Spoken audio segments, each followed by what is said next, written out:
Nos mains sont levées, nous voulons t'élever, t'adorer et te célébrer. Chante avec ton cœur et écoute dans ton cœur ce que tu es en train de dire. Qui est le Père de tous et qui ont les Fils en lui, tu es Dieu. Tu remplis le ciel, Adonai. Reçois. Reçois l'adoration.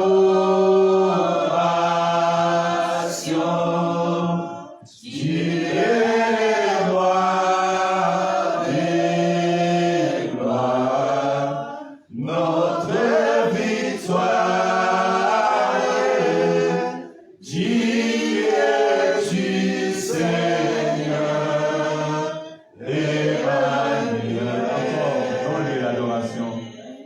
Reçois l'adoration,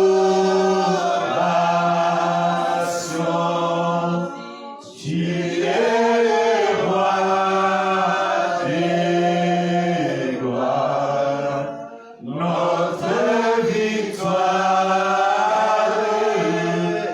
Dieu est Seigneur, Emmanuel.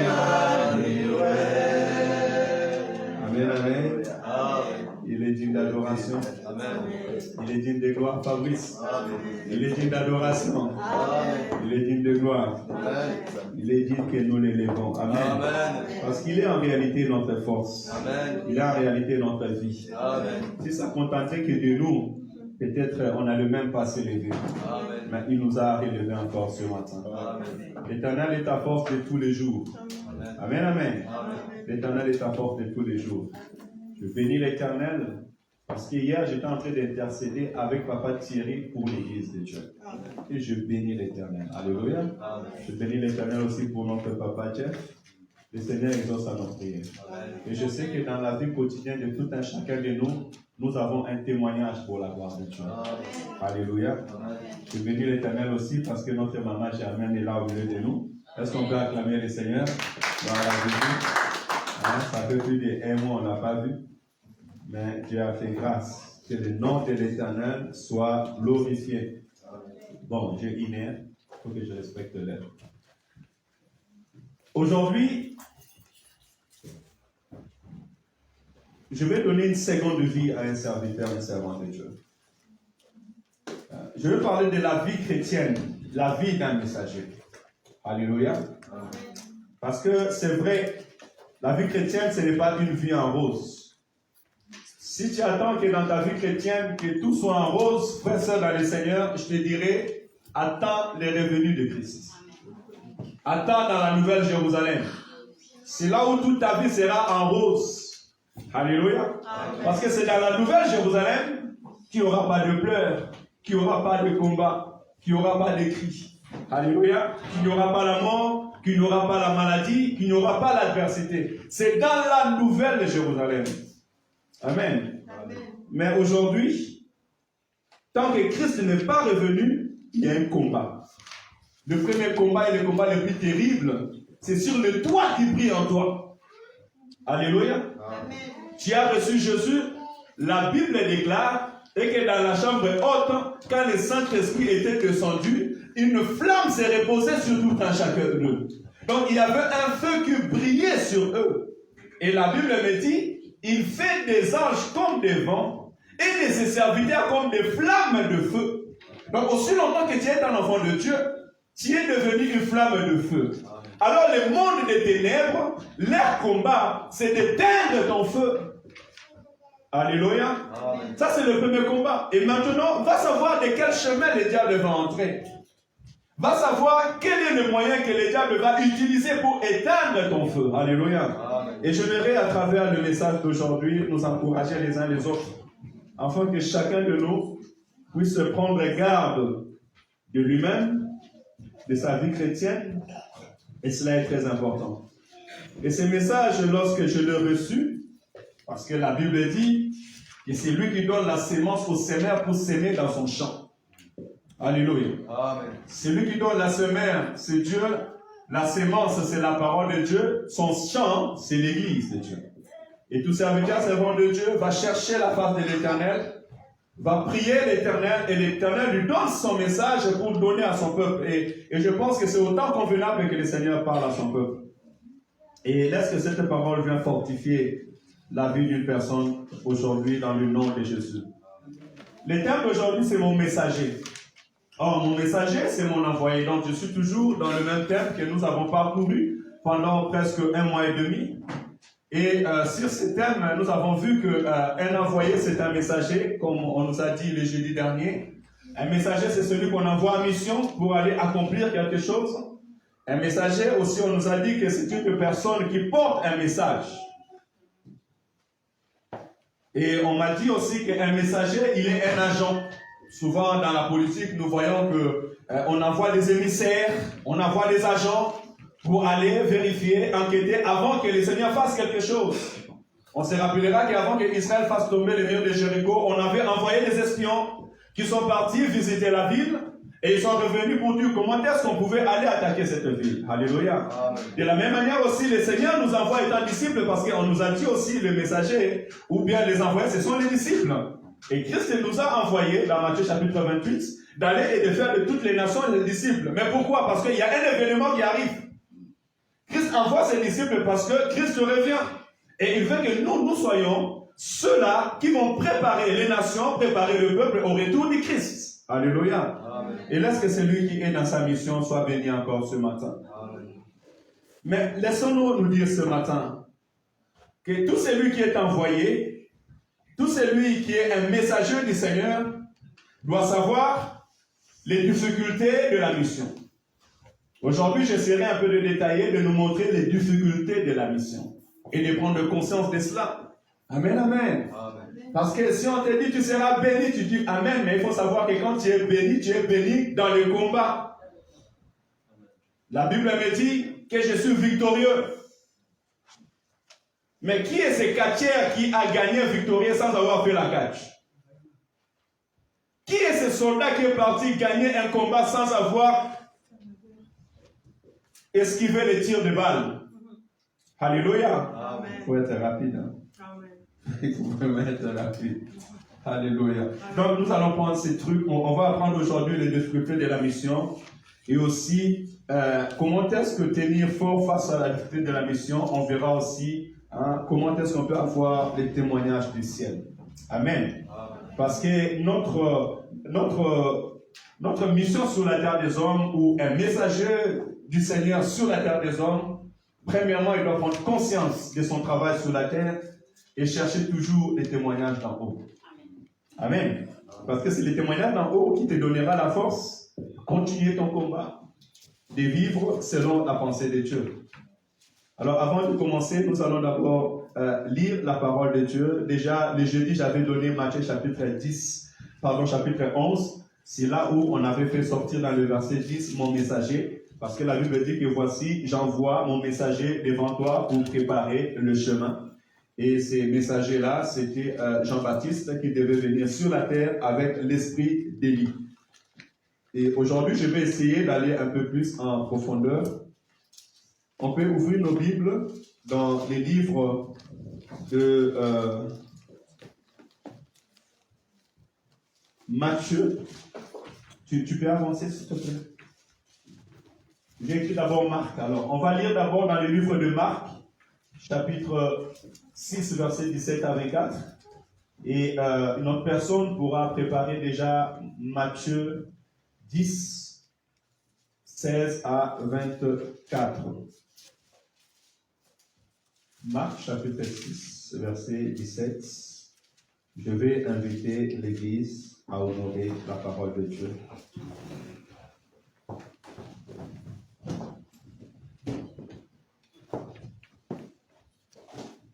La parole.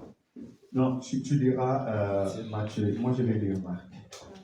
En effet, Hérode lui-même avait fait arrêter Jean, l'avait fait enchaîner et jeter en prison à cause d'Hérodias, la femme de Philippe, son demi-frère, qu'il avait épousé. Car Jean disait à Hérode, tu n'as pas le droit de prendre la femme de ton frère. Hérodias, furieux contre lui, cherchait à le faire mourir. Mais elle n'y parvenait pas, car Hérode craignait Jean. Il savait que c'était un homme juste et saint. Il le protégea donc.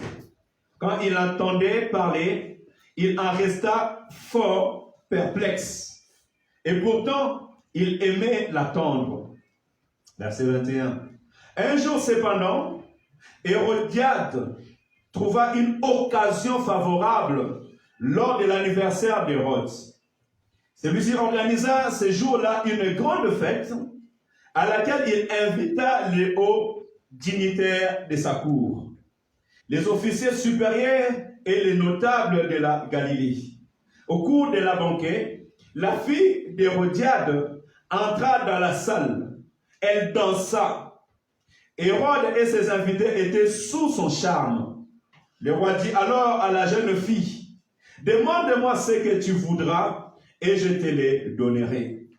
Il alla même jusqu'à lui faire cet serment, tout ce que tu me demanderas, je te le donnerai, même si c'est la moitié de mon royaume. Elle sortit pour prendre conseil auprès de sa mère.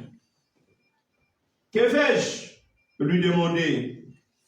La tête de Jean-Baptiste, lui répondit celle-ci. Aussitôt, la jeune fille s'est hâta de retourner auprès du roi pour lui exprimer son vœu en ces termes. Je veux que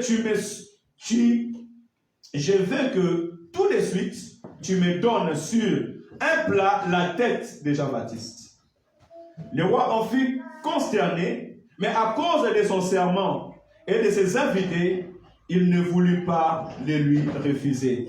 Il envoya donc aussitôt un garde en lui ordonnant de rapporter la tête de Jean. Celui-ci s'en alla, décapita Jean dans la prison. Il apporta la tête sur un plat et la remit à la fille, à la jeune fille, et celle-ci la donna à sa mère. Alors les disciples de Jean apprirent ce qui s'était passé. Ils vinrent prendre son corps pour l'ensevelir dans un tombeau. Parole de l'Éternel. On va lire avec Papa Martin. Je lis la parole de notre Seigneur, Matthieu chapitre 10. Je lis la parole de notre Seigneur. Amen. Matthieu chapitre 10, versets 16 à 24. La Bible dit ceci. Voici, je vous envoie comme des brebis au milieu des loups. Soyez donc prudents comme les serpents et simples comme les colombes. Mettez-vous en garde contre les hommes, car ils vous livreront aux tribunaux et ils vous battront des verges dans leurs synagogues. Vous serez menés à cause de moi devant des gouverneurs et devant des rois, pour servir de témoignage à eux et aux païens. Mais quand on vous livrera, ne vous inquiétez ni de la manière dont vous parlerez, ni de ce que vous direz. Ce que vous aurez à dire vous sera donné à l'heure même. 20. Car ce n'est pas vous qui parlerez, c'est l'Esprit de votre Père qui parlera en vous. 21. Le frère livrera son frère à la mort et le père son enfant. Les enfants se soulèveront contre leurs parents et les feront mourir. Vous serez haïs de tous à cause de mon nom, mais celui qui persévérera jusqu'à la fin sera sauvé. 23. Car on vous persécutera dans une ville, fuyez dans une autre. Je vous l'ai dit en vérité, vous n'aurez pas achevé de parcourir les villes d'Israël, que le Fils de l'homme sera venu. 24. Les disciples n'est pas plus que le maître, ni le serviteur plus que son Seigneur. Parole du Seigneur. Amen. On peut prendre place. Gloire à Jésus. Je bénis l'Éternel encore pour ces temps qui me permet de me mettre devant nous pour partager la bonne nouvelle du royaume des cieux. Et je me prie vraiment que nous puissions prêter oreille à la parole que nous allons écouter ce soir. Parce que cette parole va nous accompagner tout le long de notre vie. Alléluia. Amen. Dans le chapitre... Non, reste encore là. Je ne suis pas encore allé là. Dans le chapitre 10, là où nous venons de lire, c'est là où le Seigneur va rassembler ses disciples, donc ses envoyés. Et c'est là où il va, pour la première fois, le bénir, souffler sur eux. Si vous lisez au premier verset de ce chapitre, vous verrez que la Bible dit, Jésus appela ses 12 disciples et leur donna l'autorité de chasser des esprits mauvais et de guérir toutes les maladies et toutes les infirmes. Alléluia. Donc tu es là, tu as reçu l'autorité, tu es rempli d'onction. Quand tu parles, le monde tremble. Quand tu appelles le feu descend. C'est très bien, gloire à Dieu. C'est ce que nous avons besoin pour être serviteurs. Alléluia. Nous voulons aller avec autorité. Nous voulons prophétiser. Nous voulons parler en langue. Nous voulons être des modernes. Ça, c'est super. Gloire à Dieu. Mais écoutez, la Bible me dit qu'après avoir reçu cela, l'Éternel ne les a pas laissés comme ça commencer à partir. Il leur a dit les choses à venir. Il leur a dit où il les envoie. Voilà pourquoi je verrai aujourd'hui éveiller nos esprits étant disciples de l'Éternel. C'est vrai, nous avons le talent. C'est vrai, nous avons le don. C'est vrai, l'Éternel, Dieu du ciel, voit le travail que nous faisons. Amen, amen. Parce que préparer un peuple auprès de Dieu, c'est une bénédiction. Et vous verrez quelle est la grandeur devant Dieu. C'est pouvoir témoigner le nom de Jésus. Gagner les âmes à Jésus. Guérir les malades. Faire sortir ceux qui sont dans les prisons spirituelles, les faire sortir. Ceux qui sont dans les liens de la mort, les faire sortir. Ça, c'est glorieux. Alléluia. Amen. Mais la Bible me dit que prenons garde et faisons attention. Parce que là où nous sommes partis, c'est là où il y a nos ennemis. Amen. Amen. La vie chrétienne, c'est la vie de l'adversité. L'Éternel ne t'envoie pas auprès des gentils. Et d'ailleurs, les mots gentils même, c'est les méchants. Parce que nous parlons de la gentillesse, mais les gentils, ce sont des méchants. Les gentils, ce sont des barbares. Amen. C'est vrai, tu vas prêcher la bonne nouvelle. Mais ne pense pas qu'en prêchant la bonne nouvelle, les gens seront satisfaits de toi. Parce que sur eux-mêmes, en physique, ils sont satisfaits de toi. Mais en esprit, l'esprit qui habite en eux ne sera pas satisfait de toi.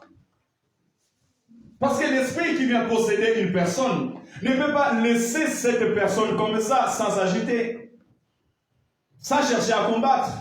Voilà pourquoi la Bible même me dira que vous prierez pour les malades. Les malades seront guéris. Vous chasserez les démons, mais rien de l'ennemi ne pourra vous nuire. Cela veut dire que à chaque moment, comme l'homme de Dieu vient de faire maintenant, nous avons témoigné gloire à Dieu, mais nous demandons que le Seigneur sécurise cette bénédiction. Pourquoi? Parce que si cette bénédiction n'est pas sécurisée et que les enfants de Dieu ne sont pas éveillés, il y a d'autres qui tombent malades.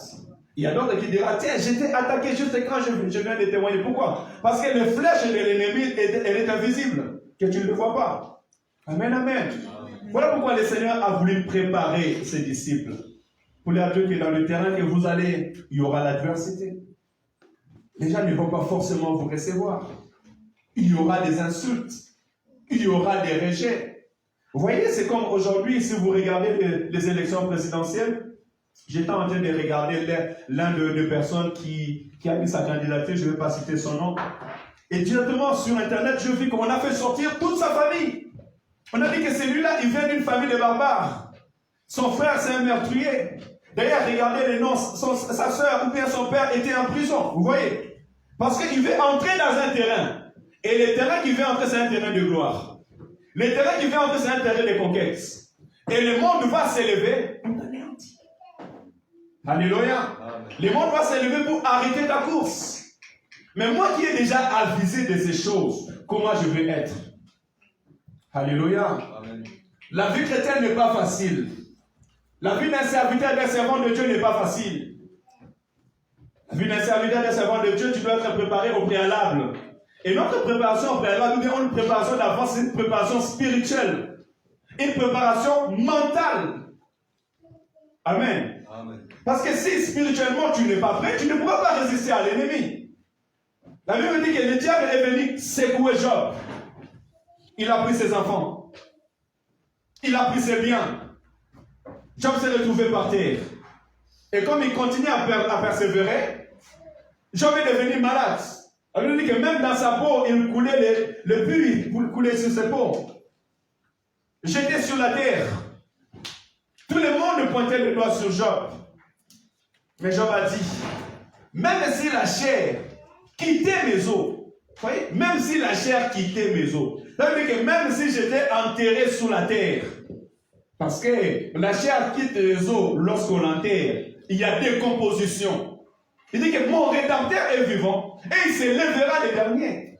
Parce que spirituellement, il était prêt. Alléluia. Et vous verrez, beaucoup des enfants de Dieu ne sont pas prêts spirituellement. Tu veux servir Dieu, tu veux aller de l'avant, mais spirituellement, tu n'es pas prêt. Tu n'es pas prêt à l'adversité. Beaucoup de gens ne supportent pas. Alléluia. Amen. Christ aurait insulté Bézéboul. Et si toi, on te dit que tu es animé d'un mauvais esprit, tu vas continuer à servir ou tu vas te taire?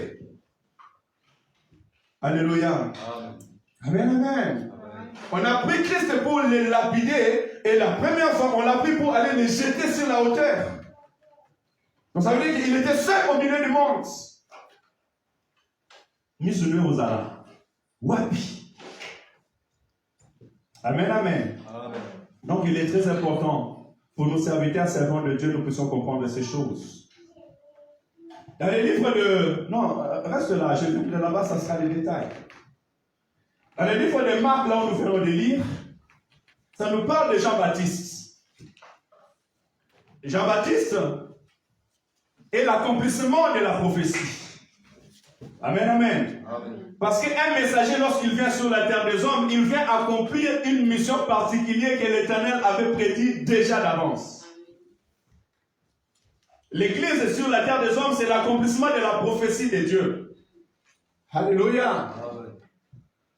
Si tu es dans la ville de Saint-Étienne, si tu es venu dans cette église, si tu es serviteur, servant de Dieu, c'est pour accomplir une mission que l'Éternel a préparée d'avance.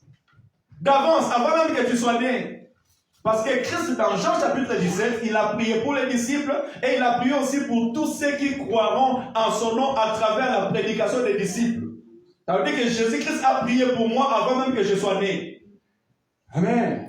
Jésus-Christ a prié pour toi avant même que tu viennes sur la terre des hommes. Donc l'église est l'accomplissement de la promesse de Dieu. D'ailleurs, la Bible déclare que toutes les nations de la terre tourneront les regards vers l'Éternel. Et si aujourd'hui nous adorons, ça veut dire que nous tournons nos regards vers l'Éternel. Donc nous sommes la promesse de Dieu. Nous sommes l'accomplissement de la prophétie de l'Éternel. Alléluia. Lui qui nous dit, vous prierez pour les malades seront guéris. Voici les miracles qui accompagneront tous ceux qui auront cru à mon nom. Nous vivons ces choses aujourd'hui parce que c'est l'accomplissement de la promesse de Dieu. Tout simplement pour nous montrer que la parole de Dieu elle est vivante. Amen, amen.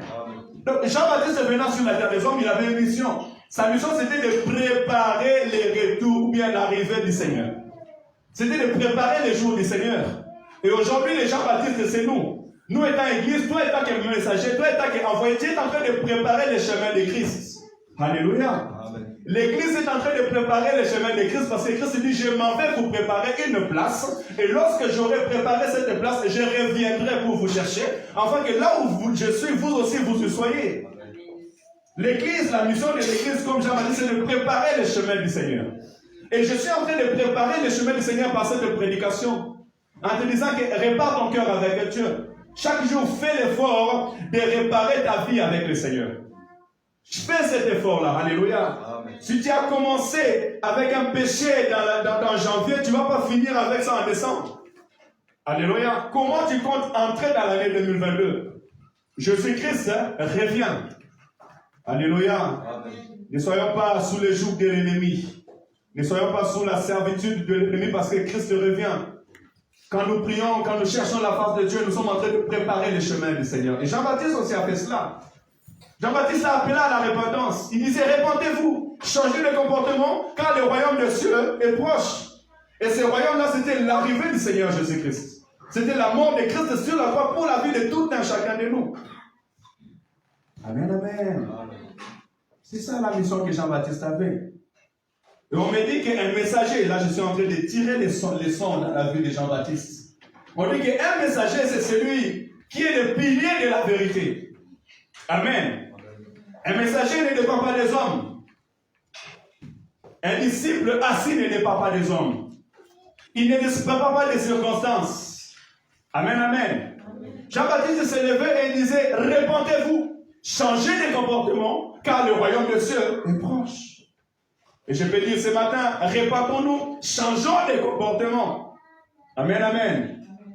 Si nous nous comportons autrefois avant Christ et maintenant parce que nous sommes en Christ, nous devons changer nos comportements. Si le monde se tue entre eux, nous, on ne peut pas nous tuer entre nous. Alléluia. Si le monde se divise entre eux, nous, on ne peut pas se diviser entre nous. D'ailleurs, la parole déclare, si un royaume commence à se détruire entre eux, ce royaume ne va pas subsister. Alléluia. Le combat peut être dehors et la maison sera solide. Mais si l'homme et la femme commencent à discuter déjà dans la maison, cette maison ne va pas subsister longtemps. Alléluia. L'homme et la femme s'aiment, se tiennent dans la main. Et même si le monde s'élevait parce qu'ils se tiennent dans la main, la famille sera d'accord. Mais si tous les deux commencent déjà à discuter, c'est fini, on ne donnera pas la vie à cette maison-là. Amen, amen. Jean-Baptiste s'élève et il disait la vérité. Et moi, j'encouragerais un serviteur servant de Dieu. La force de l'Église, c'est la vérité. Et la Bible dit que l'Église est le pilier de la vérité. Amen, amen. Partout où tu iras, partout où tu marcheras, si tu as la vérité en toi, garde la vérité. Parce que la vérité triomphe toujours.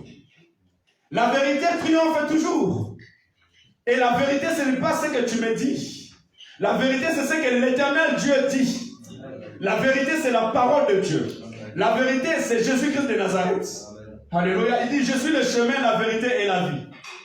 Alors, si tu as la communion avec Dieu, et si tu as la révélation de l'Éternel, saisis ta vérité. Marche dans la vérité. Même si tu es seul devant le monde, demain appartient à l'Éternel. Et demain, l'Éternel révélera la vérité. Alléluia. Voilà pourquoi vous voyez que les gens persévérants, ils persévèrent dans la vérité. Jean-Baptiste, il était en train de baptiser. Les gens venaient vers Jean-Baptiste. Or, Jean-Baptiste avait reçu une instruction. Et il dit, moi, je suis en train de vous baptiser d'eau, mais il y a quelqu'un qui vient après moi. Lui, il vous baptisera du Saint-Esprit et de feu. Je ne suis même pas digne de délier les paroles de ses semblables. Et le jour qu'il a vu Christ venir à lui, et il a vu le ciel s'ouvrir, il entra dans la profondeur. Et il dit, celui qui m'a envoyé m'a dit, celui sur qui tu verras le ciel ouvert et le Saint-Esprit descendre, c'est celui-là le Messie. Et moi je vis et je témoigne, voici l'agneau de Dieu qui ôte les péchés du monde. Donc il avait une vérité. Il avait une parole. Il a saisi cette parole et il vivait à travers cette parole. Alléluia. Mais lorsqu'il disait la vérité, à un moment il a croisé une circonstance. Il y avait les autorités du pays. Il y avait le roi qui marchait. Je pense que dans l'ancien temps, le roi marchait avec des chars en pleine ville. Il n'y avait pas de limousines et plusieurs policiers qui doivent passer en cortège, mais c'était des chars avec ses gardes, son armée, je pourrais dire qu'ils étaient à pied. Et ce qui s'est passé dans le royaume est que le roi avait son frère Philippe. Et son frère Philippe avait une femme qu'on appelait Hérodias. D'autres termes on dit Hérodias. Et cette femme de son frère, le roi a pris la femme de son frère. Mais Jean-Baptiste s'est levé, il voyait le roi, il disait, il t'est pas permis de prendre la femme de ton frère. Il faut du courage. Parler au roi. Et dans ces temps, on décapitait les têtes. Amen, amen. Dans ces temps, on décapitait les têtes. Voilà pourquoi je dis qu'un messager est celui qui a la force de dire la vérité. La force de s'élever pour dire que cela est bon et cela est mauvais. Alléluia. Et de dire au roi. Amen, amen. Ça veut dire qu'à un moment, il s'oublie lui-même. Il ne dit pas que je vais garder ma vie. Mais il met sa vie en danger pour sauver l'âme. Et la Bible me dit que le roi Hérode, malgré que Jean-Baptiste lui parlait ce qui lui déplaît parce que ça déplaisait à sa femme, donc du coup ça veut dire que lorsqu'il entre à la maison, mais celui-là il faut le tuer. Tu ne vois pas qu'il est en train de nous humilier, tu ne vois pas qu'il est en train de nous parler mal devant les gens, mais roi, tue-le. Mais la Bible dit que le roi Hérode aimait l'attendre. Amen. Parce que le roi Hérode reconnaissait la vérité qui sortait de sa bouche. Amen, amen. Voilà pourquoi un serviteur et servant de Dieu, tu dois aimer la vérité. Parce que la Bible déclare que mes brebis écouteront ma voix et la suivent. Un enfant de Dieu aime la vérité. Un enfant de Dieu aime écouter la vérité. Alléluia. Et cette vérité guérit. Mais la Bible dit que le fait que Jean-Baptiste a dit cela à Hérode, Hérode le prit et le mit en prison. Donc on vient de lire. Ça, ce sont les circonstances et les difficultés de la mission. Tu vas faire la volonté de Dieu. Mais il faut savoir aussi, il y aura la persécution. D'où ça nous demandera aussi des fois de la sagesse. Je suis en train de voir Abraham qui regarde sa chérie qui est trop belle. Il dit, oh, la reine de ma vie. Écoute, nous allons en Égypte. Connaissant le comportement des Égyptiens, ils vont vouloir te prendre de ma main. Mais alors ils me tueront pour que tu deviennes le leur. Alors lorsqu'on arrivera, dis-leur que tu es ma sœur. Alléluia. J'appellerai aussi à la sagesse et à l'intelligence quand tu es en train de servir Dieu. Quand tu es en train d'avancer avec l'Éternel. Parce que ne minimise pas les dangers qui peuvent être devant toi. Et si nous continuons la suite, on nous a montré que la fin de Jean-Baptiste, c'était une fin un peu difficile. Voilà pourquoi je vais maintenant entrer dans ces deux points pour pouvoir avancer, parce que sur une heure, je ne peux pas dépasser l'heure qu'on m'a donnée. Premièrement, nous devons être prudents et sobres face aux difficultés de la mission. Sois prudent et sois sobre face aux difficultés de la mission. Ça, c'est très important, frères et sœurs. Celui qui est prudent, c'est celui qui fait attention. Donc, dans ta vie chrétienne, tu dois faire attention. Attention à toi-même. Attention à qui tu parles. Attention avec qui tu prêtes l'oreille. Parce que la Bible me dit que la chute de l'homme est passée par l'oreille. Alléluia. Alléluia le téléphone. Alléluia le téléphone. Ève a chuté, a fait chuter le monde à travers l'oreille. Celui qui est prudent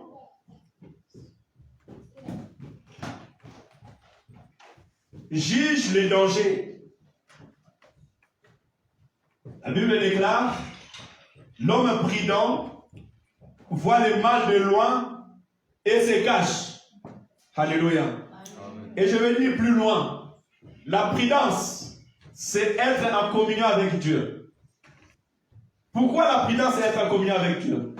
Parce que la Bible dit, et que l'Esprit de l'Éternel, il nous révélera les choses cachées. Et il nous montrera les choses à venir. Alléluia. Amen. Si tu as la communion avec Dieu, Dieu te révélera les choses cachées et Dieu te montrera les choses à venir. Et ça t'amènera à la prudence. Amen, amen.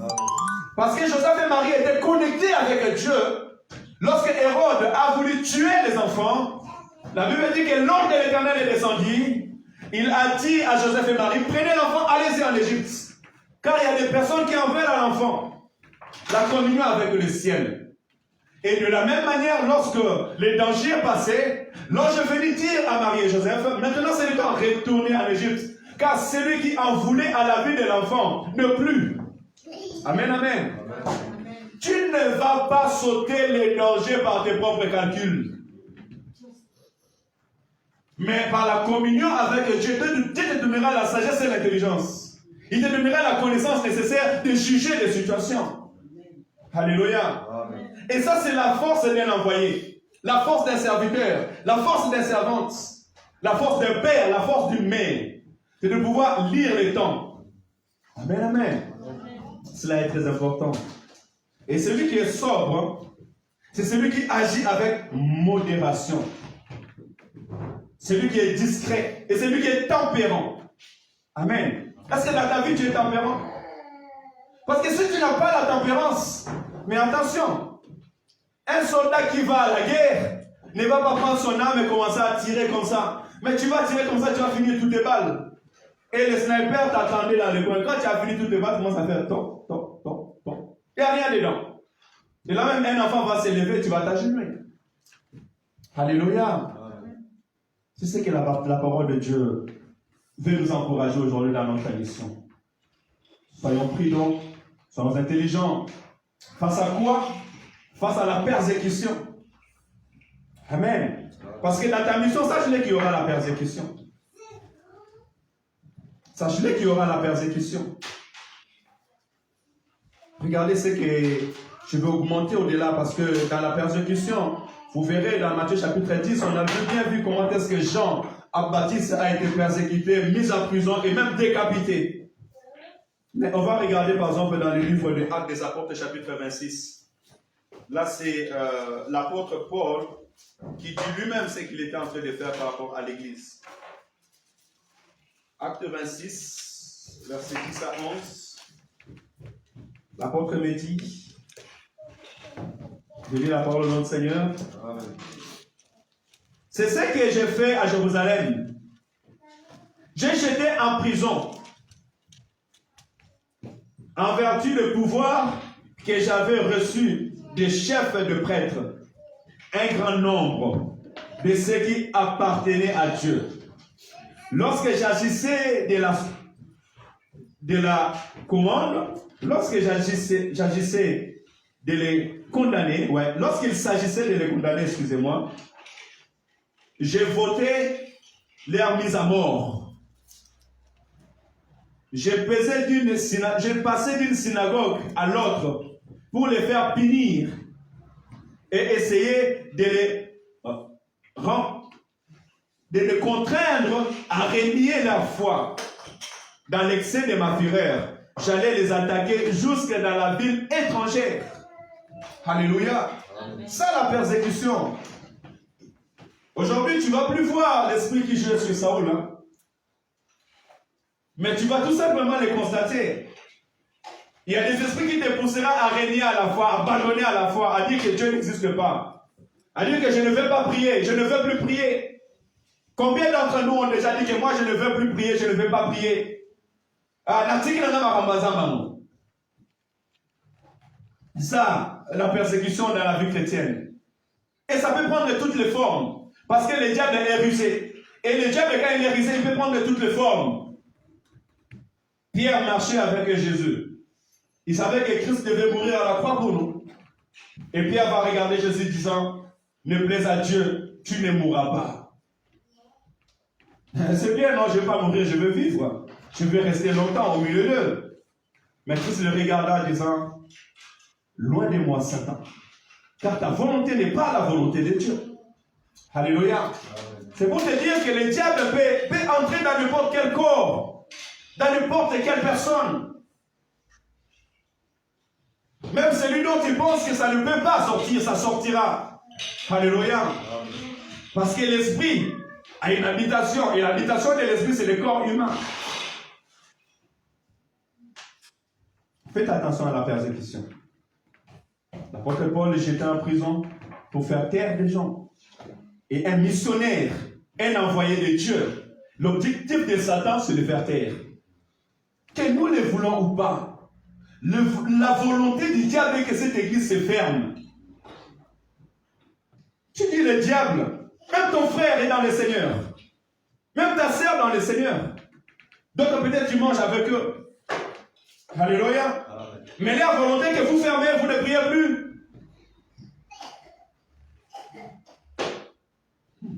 Le Seigneur nous soutient. Amen, amen. Mais toi, étant qu'envoyé, tu dois tenir ferme et avancer avec le Seigneur.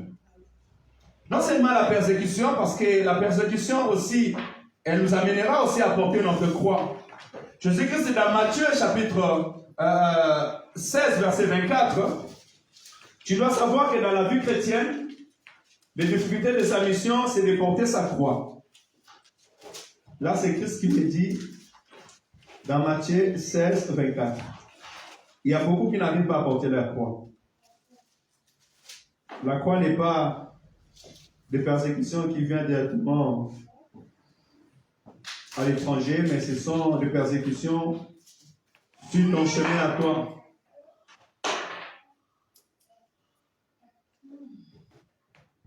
Matthieu, pardon, je suis à Jean. Matthieu chapitre 16, verset 24. Quelqu'un l'a trouvé, s'il vous plaît? Matthieu 16, 24.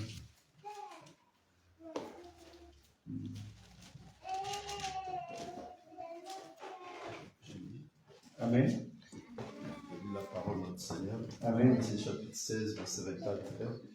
La Bible dit, alors Jésus dit à ses disciples, si quelqu'un veut venir après moi, il renonce à lui-même, qu'il se charge de sa croix et qu'il me suive. Alléluia. Amen. Les disciples sont ceux qui ont suivi Jésus. Et Christ dit qu'il renonce à lui-même, qu'il s'oublie, qu'il oublie son intérêt, qu'il oublie sa personne et qu'il se charge de sa croix. La croix, c'est aller jusqu'au bout de sa mission. Tu as le Saint-Esprit, tu dis de Shikabababa, rempli de force et de puissance. Il faut aller jusqu'au bout de ta mission. Ça veut dire qu'il faut faire face au crachat des gens, excusez-moi les termes. Il faut faire face au rejet. Alléluia. Parce que la croix, c'est la souffrance. Suivre Jésus dans la souffrance. Suivre Jésus dans la peine, dans le manque. Arriver à dire, comme l'apôtre Paul a dit, qu'il nous séparera de l'amour de Dieu. Est-ce le siècle présent? Alléluia. Amen. Le siècle présent, c'est l'ordinateur, hein? C'est le téléphone, iPhone. Tu es mal à l'aise quand tu n'as pas le téléphone iPhone. Le siècle présent, c'est le bling bling. Tout est beau et tout est belle. On a une apparence extraordinaire. Une apparence joyeuse. Méfiez-vous de l'apparence. Alléluia. Méfiez-vous des photos que vous voyez sur Facebook. Méfiez-vous des photos que vous voyez sur TikTok. Derrière cela, il y a la tristesse. Derrière cela, il y a l'angoisse. Alléluia. C'est ça le siècle présent. Nous cacher la vérité pour nous montrer ce qui n'est pas vrai. L'apparence. Pour attirer d'autres personnes. Porte ta croix et suis Jésus. Accepte que même dans la maladie, tu sais que mon Rédempteur est vivant, il me sauvera. Même quand tu n'as pas d'argent, mon Rédempteur est vivant et il me sauvera. Même quand ça va mal, mon Rédempteur est vivant et il me sauvera. Même dans l'adversité, mon Rédempteur est vivant et il me sauvera. Alléluia. Aujourd'hui, nous ne savons plus distinguer l'adversité positive et négative. Tout est adversité. Et on veut lâcher la croix. Non. L'adversité négative, c'est lorsqu'on veut te persécuter sans raison. Tu n'as rien fait, on veut te tuer. Tu es bien avec tes amis, bien avec tes frères, mais on veut te faire du mal. C'est ça l'adversité négative. Mais l'adversité positive, c'est lorsqu'on veut te pousser vers là-haut. Alléluia. Moi, je bénis l'Éternel aujourd'hui à l'église. C'est Papa Emma qui prêche, Papa Martin qui prêche, Josué qui prêche, Jonas qui prêche, Maman Germaine qui prêche, Abigail qui prêche, des modérateurs. Mais gloire à Dieu. Ça poussera à chacun de travailler. Parce que tu sais que je donnerai le meilleur de moi-même pour être meilleur. Alléluia. Ça, ce n'est pas une adversité négative. C'est une adversité positive. Moi, j'ai joué au foot, je vous ai toujours dit. On était à 24 dans l'équipe. Il y a 11 qui devaient être sur le terrain. Et tous on était bons. Parce qu'on était équipe 11 fois champion du Liban. Tu vas aller à Paris Saint-Germain, tu vas dire que moi je sais jouer, mais il faut faire face à Neymar. Il faut faire face à Mbappé. Si tu attends que Paris Saint-Germain a fait signer un attaquant, c'est qu'il est bon. Tu es bon, c'est bien. Mais maintenant, il faut descendre sur le terrain. Il faut enlever Messi et que toi tu entres sur le terrain. C'est ça l'adversité positive. Et dans cette adversité positive, toi tu ne peux pas laisser le bras. Tu ne peux pas reculer. Tu dois travailler. Tu dois chercher la face de l'Éternel. Alléluia. Non mais c'est vrai. Tu dois chercher la face de l'Éternel. Tu dois te perfectionner. Et celui qui est intelligent, il dit, ah, lui il est fort à la tête. C'est bien.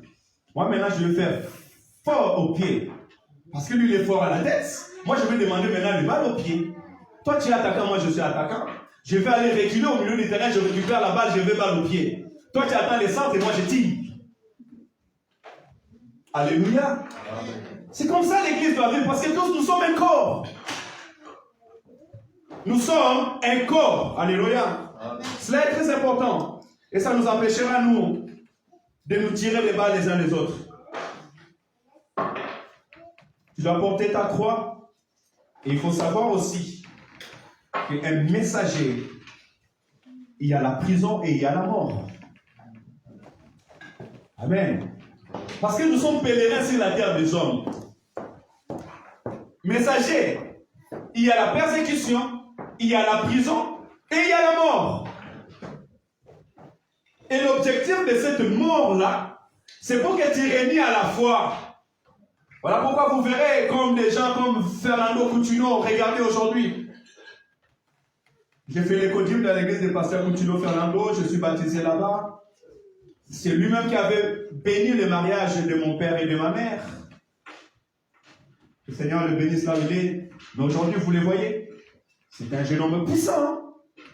Je me rappelle encore, on allait au Ciné Palace, j'étais petit et j'allais toujours les premiers pour mettre le Bible dans la chaise de ma mère. Moi, je partais avant, je réservais déjà des places et quand il venait s'asseoir. Puissant, un jeune homme qui va entrer, lorsqu'il prêche, les gens tombent. Quelle gloire! Mais aujourd'hui, il est paralysé.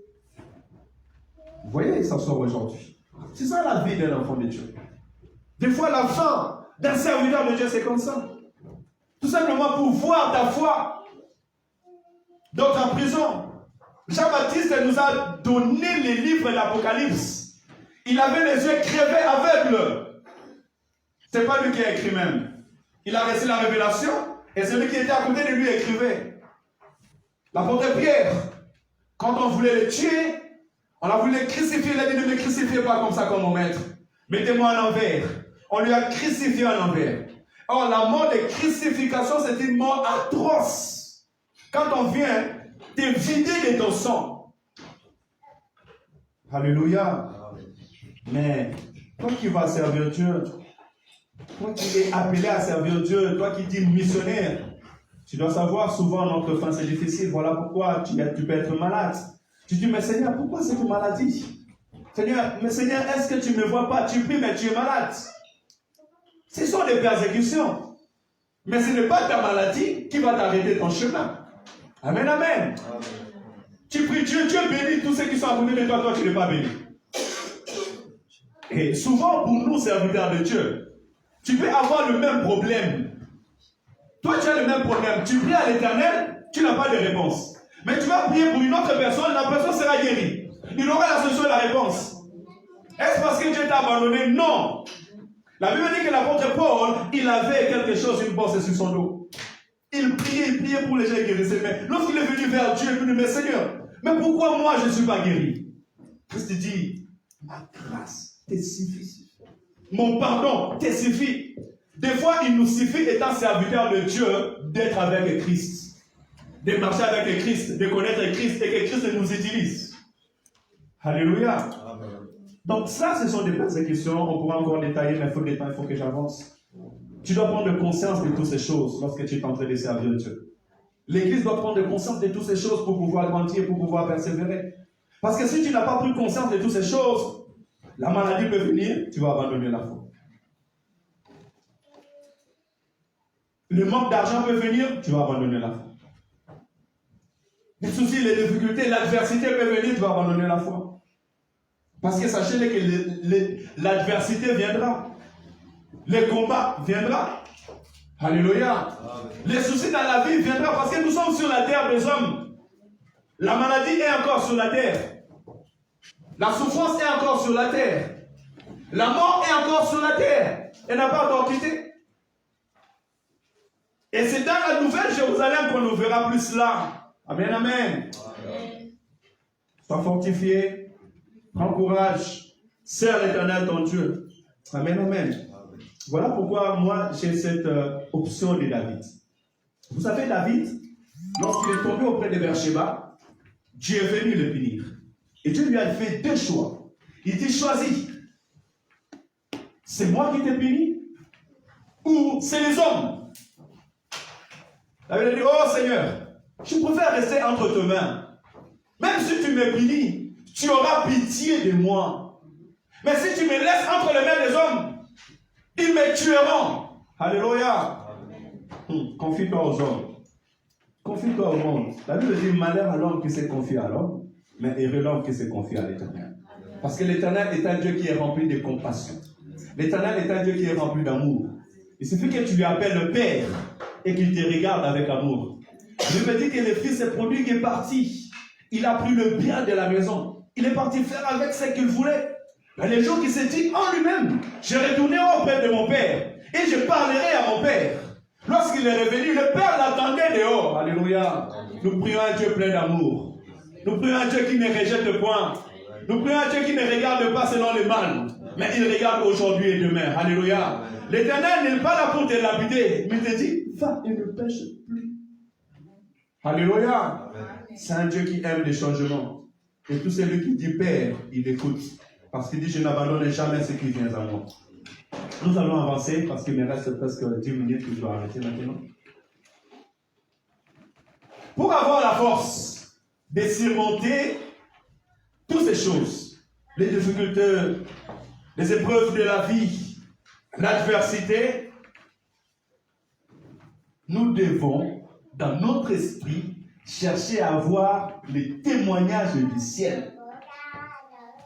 Amen. Tu veux être fort dans l'adversité? Tu veux persévérer jusqu'à la fin? Cherche à avoir les témoignages du ciel. Amen, amen. Cherche à avoir les témoignages du ciel, parce que les témoignages du ciel est plus fort que les témoignages des hommes. Pourquoi je dis ces choses? Parce que quand Dieu t'a parlé dans la nuit, moi je n'étais pas là. Quand Dieu t'a dit de prendre cette décision, moi je n'étais pas là. Moi je vais te voir prendre la décision, je te dis non, cette décision tu ne peux pas la prendre. Dans la nature humaine, dans la région humaine, on ne prend pas ce genre de décision. Mais qui dit vrai? Moi qui te dis la réalité ou celui qui t'a dit la vérité? Celui qui te dit la vérité, c'est celui qui connaît les secrets de ta vie. Alléluia. Et au seul moment où tu auras les témoignages du ciel, tu seras victorieux sur la terre des hommes. Et même si sur la terre des hommes, ils pensent que tu es mort, la Bible me dit que dans les derniers jours, mon Seigneur me ressuscitera et j'entrerai dans la félicité avec lui. Alléluia. Parce que vaut mieux la fin d'une chose que son commencement. Vaut mieux le retour du Seigneur. Cherchons à recevoir les témoignages du ciel. Dans ce verset, j'ai écrit Matthieu chapitre 7, Matthieu chapitre 11, là on vient de lire. Et vous verrez dans le verset 7 ce qui va se passer là. Et c'est là où j'ai tiré les leçons dans la vie de Jean-Baptiste, malgré ses épreuves. Matthieu chapitre 11.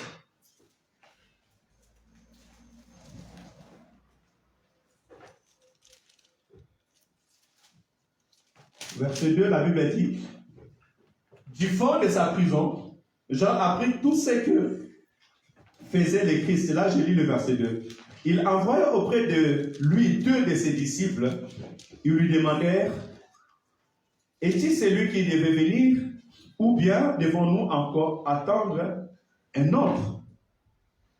C'est moi j'avais soulevé le jeudi en disant, Matthieu chapitre 11, verset 2 et 3, Jean était en prison. Mais en étant en prison, il ne regardait pas la prison comme une limite à sa mission. Mais son cœur et sa pensée étaient attachés à la mission qu'il est venu faire sur la terre des hommes. Il voulait se rassurer que Christ était bien le Messie. Parce que lui, sa mission, c'était de présenter le Messie. Il voulait se rassurer que sa passage sur la terre des hommes n'est pas passé en vain. Alléluia. Et voilà pourquoi un messager, un envoyé, un disciple doit se rassurer qu'il a fait sa mission sur la terre des hommes. Voilà pourquoi même en prison, Pierre a témoigné le nom de Jésus. Paul a témoigné le nom de Jésus. Il y a des lettres que l'apôtre Paul a écrites en étant en prison. Il a écrit ces choses. On nous a dit dans Matthieu chapitre 26, c'était devant le roi, au tribunal qu'il était en train de confesser le nom de Jésus. Alléluia. Je vais encourager une personne en disant, peu importe les circonstances de la vie. La prison peut être la maladie, la prison peut être le manque, la prison peut être le manque administratif, le manque stabilité, le manque de mariage, le manque d'argent. Peu importe la prison où tu peux faire face maintenant, où tu te trouves maintenant, les situations que tu te trouves maintenant, que rien ne t'empêche de s'accrocher à la mission que l'Éternel t'a envoyée. Alléluia. C'est en ce moment que tu vas vaincre. C'est en ce moment que tu auras un témoignage devant Dieu. À 2 fois dans la Bible, Dieu a témoigné de Job. Quand Job a perdu ses biens, le diable est revenu encore. Dieu a dit, mais tu as vu mon serviteur Job, hein? Il ne m'a pas abandonné. Hein? Il est revenu encore sur la terre. Il a poussé à la maladie. Et le diable est venu parler dans la bouche de sa femme. Réunis ton Dieu et tu meurs. Dans la bouche de sa femme, mais pas dans la bouche de quelqu'un de loin. Dans la bouche de la personne qui devait le consoler. Dans la bouche de la personne qui est tous les jours avec lui. Dans la bouche de la personne qui devait peut-être essuyer toute sa souffrance. Il dit, mais tu restes toujours en train de prier. Tu restes toujours en train de chercher Dieu. Toi, tu continues encore. Toi, tu espères encore, mais cette église-là, c'est déjà fini. Bientôt, ils vont fermer. Toi, tu espères encore, mais laisse tomber. Non, alléluia. Non, mon Rédempteur est vivant. Et il s'élèvera les derniers. Mon Rédempteur est vivant. Et il s'élèvera les derniers. Mon Rédempteur est vivant. Et il s'élèvera les derniers. Mon Rédempteur est vivant. Et il s'élèvera les derniers. Alléluia. L'Éternel est vivant. Le Dieu des races est vivant. Job, sa femme l'a dit, Réunis Dieu, tu meurs. Et Job a répondu. Voilà pourquoi nous, étant enfants de Dieu, nous devons savoir répondre. Job a répondu, pourquoi vous acceptez seulement ce qui est bien de la part de l'Éternel? Pourquoi vous êtes seulement content quand tu vis bien, quand tu manges, quand tu bois, quand tu fêtes et quand tout est bien? Tu acceptes qu'il vient de la part de l'Éternel. Mais une fois que tu deviens malade, vous voyez, l'homme ne change pas, l'homme n'a jamais changé. En fait, l'homme reste toujours le même. Même dans les temps de Job, l'homme reste toujours le même. L'homme est joyeux, l'homme est satisfait, l'homme s'accroche à Dieu quand tout va bien. Mais lorsqu'il y a un problème, lorsqu'il y a un souci, il renie Dieu. Non, des fois, c'est les épreuves de la foi. Amen, amen. Donc, tout ce qui est qui n'a pas dit, tout ce qui est bien Alléluia. Cela est très important. Et là où nous venons de lire, dans verset 7, qu'est-ce que la Bible me dit? Matthieu 11, verset 7. C'est bien d'écrire, hein, parce que si tu n'écris pas, des fois tu peux oublier des paroles. Comme les envoyés s'en alla, Jésus saisit cette occasion pour parler de Jean-Baptiste à la foule. Qu'êtes-vous allé voir au désert? Leur demanda-t-il. Un roseau agité, ça et là par les vents? Oui. Qui donc êtes-vous allé voir? Un homme habillé avec élégance, comme moi je suis habillé aujourd'hui avec élégance, j'espère. Généralement, ceux qui sont élégamment vêtus vivent dans le palais royal. Mais qu'êtes-vous donc allé voir au désert? Un prophète? Oui, assurément. Et même bien plus qu'un prophète. C'est moi qui vous le dis. Car celui dont il est écrit, j'enverrai mon messager devant toi et il te préparera le chemin. Vraiment, je vous l'assure, parmi toutes les femmes, les hommes qui sont nés d'une femme, il n'en est paru aucun de plus grand que Jean-Baptiste. Oh, quel témoignage! Quel témoignage? Parmi tous les hommes qui sont nés d'une femme, il a pris la supériorité sur Abraham. Il a pris la supériorité sur Moïse. Toi aussi fais la différence dans ta vie. Alléluia. Cherche que l'Éternel donne un témoignage pour toi. Alléluia. Et c'est dans la persévérance qu'on a ce témoignage-là. Être grand aux yeux de Dieu, des fois peut être conflictuel aux yeux des hommes. Les gens voyaient Jean-Baptiste finir parce que Jésus-Christ était dans la gloire. Jésus-Christ guérissait les malades. Jésus-Christ ressuscitait les morts. Oh, Jean-Baptiste qui, oh, c'est fini, lui c'est fini. Il est en prison là-bas, on ne parle même plus de lui. C'est ça ce qui s'est passé en ce moment. Et même Jean-Baptiste entendait ce que Jésus faisait. Mais la Bible dit, dans les ciels, il a reçu un grand témoignage. Et qu'il n'y a pas un grand plus que lui.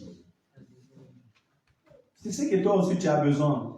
Que les ciels témoignent de toi. Par rapport à ta persévérance avec Dieu. Amen, amen. Que les ciels témoignent de toi.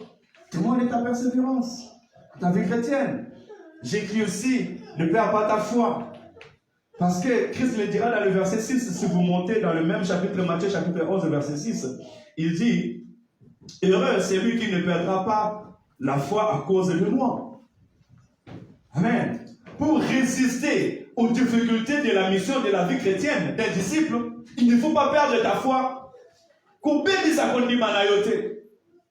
Amen. Ton frère peut te faire perdre ta foi. La sœur qui est à côté de toi, ton frère elle peut te faire perdre la foi. Des fois, les gens qui meurent n'aiment pas mourir seuls, ils veulent mourir avec plusieurs personnes. Il existe dans le dictionnaire un mot qu'on appelle kamikaze. Je vécu avec des kamikazes. J'étais au sud du Liban. On avait un kamikaze. Et c'est lui qui dit, mais moi maintenant je vais mourir pour aller au ciel. Alors il va mettre des titanites.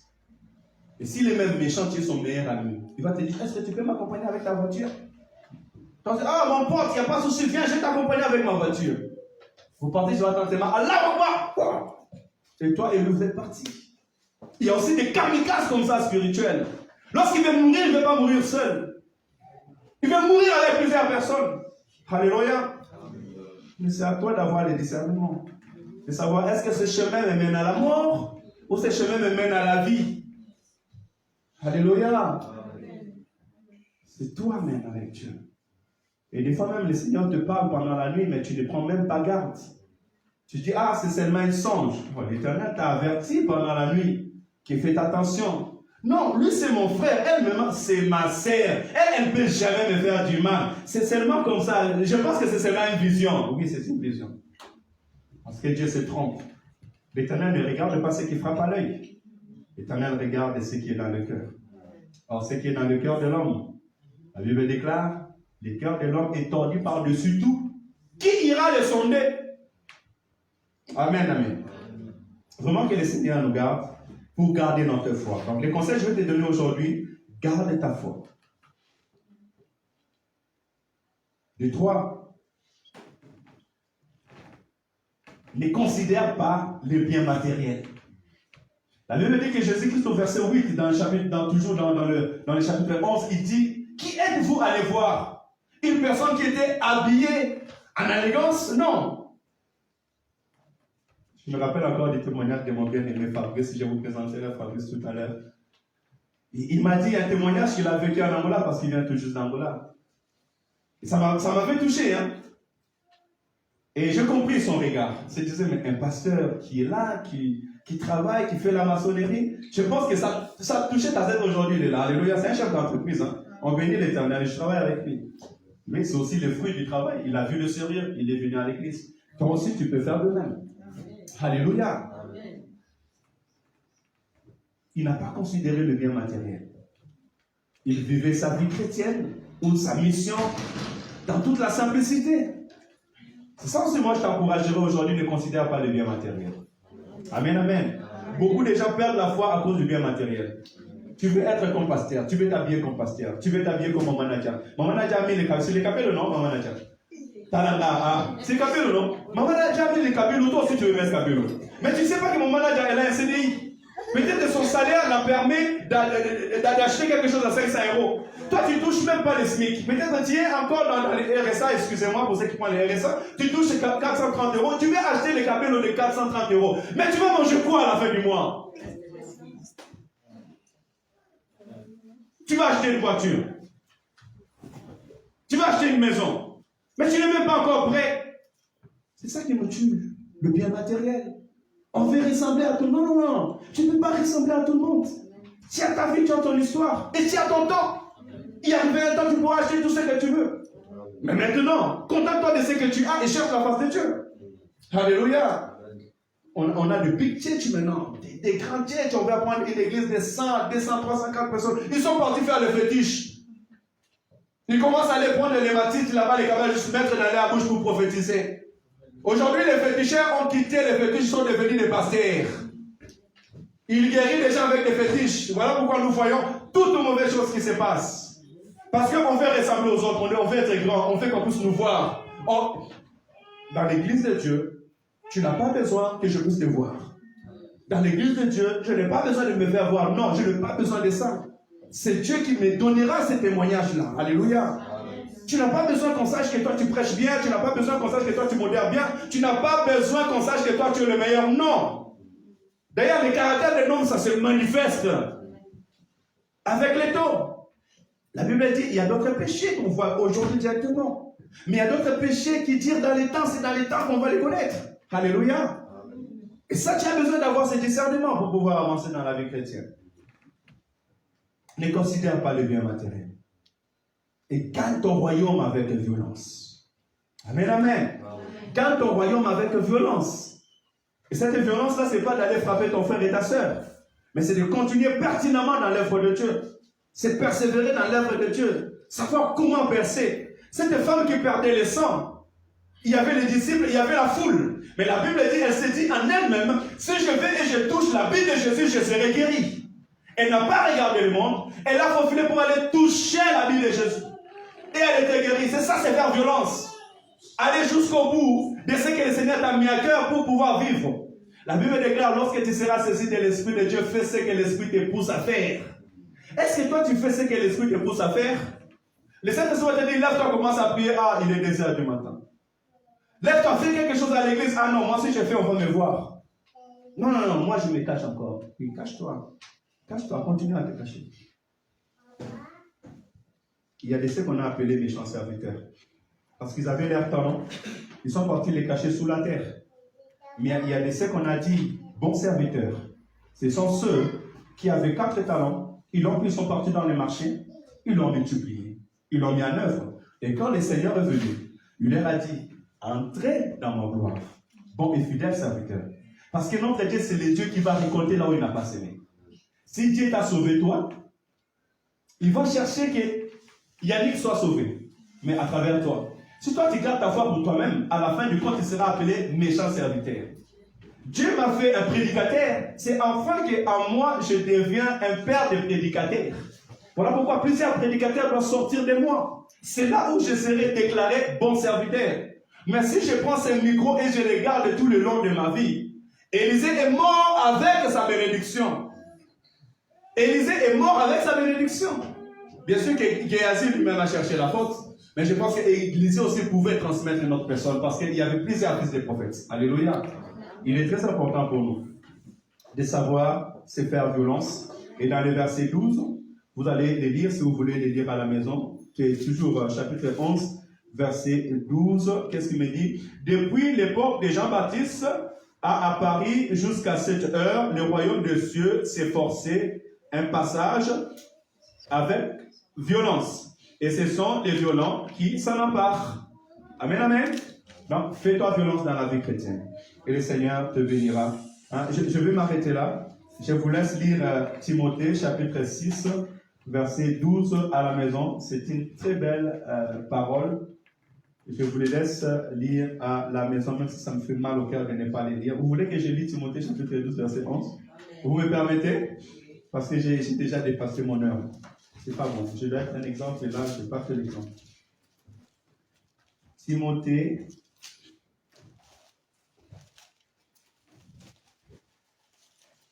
encore, je n'ai même pas écrit 1 Timothée de Timothée. Ça, ce ne sont pas des choses à faire. 6, verset 12, donc je vais regarder. 1 Timothée 6, 12, si ce n'est pas ça, je vais au 2 Timothée 6, 12. Ah, c'est 1 Timothée, excusez-moi, 1 Timothée, chapitre 6, verset 12. L'apôtre Paul encourage un envoyé, un disciple, en disant: combat les bons combats de la foi. Saisis la vie éternelle que Dieu t'appelle à connaître et au sujet de laquelle tu as fait cette belle profession de foi en présence de notre témoin. Allez, de nombreux témoins. Amen. C'est ça le conseil que je vais te donner encore aujourd'hui. Combat les bons combats de la foi. Alléluia. Saisis la vie éternelle et la confession que tu as fait devant le monde en disant: moi j'ai accepté de suivre Jésus, moi j'ai accepté de marcher avec Jésus, que ce soit la vie ou la mort, que ce soit la souffrance, que ce soit dans la joie. Rappelle-toi le jour que tu as pris ton baptême et l'engagement que tu avais pris avec Jésus, et que cet engagement te suit tous les jours de ta vie. Et si tu es là, tu n'as pas reçu Jésus comme Sauveur et Seigneur, je te prie de prier avec le modérateur et que tu donnes ta vie pour le Seigneur Jésus-Christ. Que l'Éternel nous bénisse, et je remets la parole au modérateur.